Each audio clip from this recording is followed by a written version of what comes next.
Dengan berlatar belakang Gunung Merapi yang sedang dalam fase erupsi, puluhan warga mengikuti upacara pengibaran bendera merah putih di Bukit Kelangon, Glagaharjo, Cangkringan, Sleman. Bendera yang dikibarkan dalam upacara ini tergolong besar, yaitu dengan ukuran 9 kali 6 meter.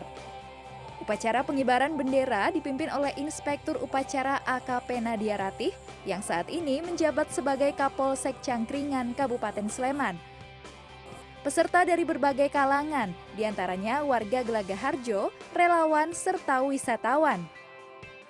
Karena masih berlangsung di masa pandemi, upacara bendera digelar dalam protokol kesehatan yang ketat dengan peserta maksimal hanya 60 orang. Upacara Kelangon ini merupakan pengibaran bendera raksasa. Rakasai dulu itu 3 tahun yang lalu sama Pak Dandim 0732 Sleman. Jadi tradisi ini kita lanjutkan karena juga ada permintaan dari pemerintahan Glagaharjo karena ini untuk memperingati perjuangan dari para pahlawan yang ada di lereng Merapi. Saya sebelumnya nggak tahu kalau di sini pakai upacara itu. Saya dari rumah memang mau upacara di sini. Saya sangat tertarik sekali dengan kesininya sudah mengeluarkan tenaga, perlu semangat. Lokasi upacara Bukit Kelangon terletak hanya sekitar 4 km sebelah tenggara puncak Gunung Merapi. Walau letaknya cukup dekat dengan puncak Merapi, Bukit Kelangon untuk sementara dianggap aman karena radius rata-rata luncuran awan panas Gunung Merapi lebih banyak mengarah ke sisi barat daya dengan jarak luncur maksimal 3,5 km.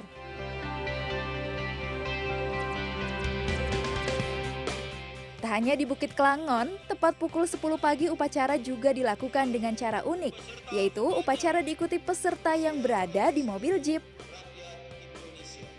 Dengan menghadap ke arah Gunung Merapi, upacara diikuti perwakilan komunitas dari Asosiasi Jeep Wisata Lereng Merapi di alur Kali Kuning sekitar 5 km dari puncak Merapi.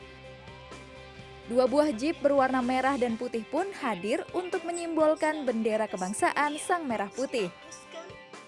Untuk rekan-rekan Asosiasi Jeep Wisata Lereng Merapi atau disebut AJWLM itu sudah 92% sudah tervaksin. Jadi dalam hal ini karena apa? Yang 72 itu mempunyai suatu penyakit, kebanyakan jantung. Jadi dalam hal ini sambil untuk memanasi jeep itu sambil rekan-rekan itu untuk ya kita ada ala kadarnya untuk memperingati HUT yang ke-76 ini untuk menyemangati rekan-rekan semuanya khususnya. Upacara yang berlangsung selama 15 menit ini ditutup dengan konvoi memutari alur Kali Kuning yang menjadi salah satu spot primadona Lavatur Merapi. Pandemi COVID-19 ditambah dengan erupsi Merapi membuat wisata terkena dampak. Data asosiasi ini menyebut 20% pemilik jeep telah menjual mobilnya. Sedangkan yang lainnya telah beralih ke profesi sebelumnya sebagai petani, peternak, atau penambang pasir. Karena Merapi juga ikut bergejolak dan ini pandemik ini dan betul-betul ada satu pembatasan yang harus berhenti hampir 1,5 tahun sungguh-sungguh menjadikan suatu keprihatinan tersendiri yang saat ini yang sudah biasanya hampir bisa dikatakan 90% itu mengandalkan jeep wisata dan sebagainya, ya kita bisa dikatakan ini tiarap semua. Di Kabupaten Sleman terdapat lebih dari 1.000 jeep yang berasal dari 29 komunitas. Tim Liputan CNN Indonesia.